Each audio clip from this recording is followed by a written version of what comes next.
Hello, my name's Mark. I've been asked to talk about one of my hobbies, and then collecting isn't really a hobby.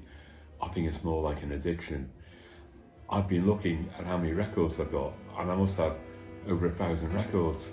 And I've been doing this for almost 40 years. So that works out that I'm buying a record every 2 weeks on average. Well, that's just too much, and I just haven't been able to stop either, because I'm still buying records. I've got records on my Christmas list. I'm clearly an addict, but there's nobody to go and speak to except the nice one at the record shop, and he just gives me more. So I don't know what to do. I think I'll just have to accept I'm an addict.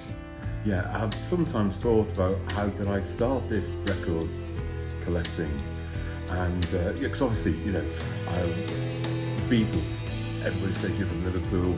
You must grew up listening to the Beatles, but we didn't actually, because they had their first hit record in 1963. I was still in nappies then. But what the Beatles did do, they went and conquered America, and then America gave us back their version called The Monkees.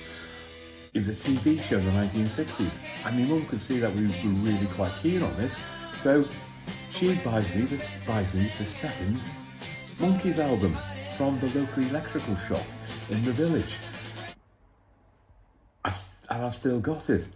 I do listen to it, but I listen to the re-released, remastered, repressed version, which is still sort of very good. But I had to physically put the record on my parents' record player to listen to it. So I spent a lot of time listening to records on my parents' radiogram, listening to things like Johnny Cash, listening to things like the Clancy Brothers. They used to play a lot of James Last, not too keen on him.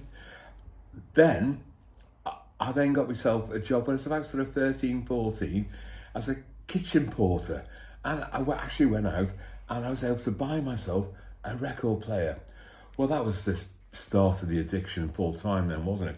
Because I had something to spend my money on. And then I used to visit Douglas Smith's, the local record shop. Boots, even Boots used to sell records back in the day. And the collection just grew from there. And 1990s were a difficult time when you were collecting records, because the CDs had arrived. I did buy CDs, as you can see. I wasn't immune from them and all that, but I was still used to hunt down the records when they became available. If you persevered, they used to do limited runs of albums, and you used to be able to get them. So I got quite a few of the early REM things, the Blur, Oasis, they all came out in vinyl. And then it all went a bit quiet. But the past 10 years has seen this big resurgence in vinyl sales. And apparently vinyl sales now outstrip CDs. CDs still offer good value and all that. Why do people follow vinyls more than CDs? Well, I think there are various reasons. One is it's a more physical medium. It's 12 inches. You can put more information onto the album cover and things like that. And it's also the tactile bit of actually taking a record out and playing it. But another point, I think, is that the CDs, the maximum length of the CD is about 74 minutes. A record, to get the best out of it, is probably 20 minutes either side, which is why most records are probably between sort of 28 minutes to about 38 minutes. If you try to put more tracks onto the record, the grooves get too close together, so you don't get the full benefit of the sound pre-production. So we had bands like Dire Straits. All of a sudden they got 72 minutes. It allowed them to become self-indulgent.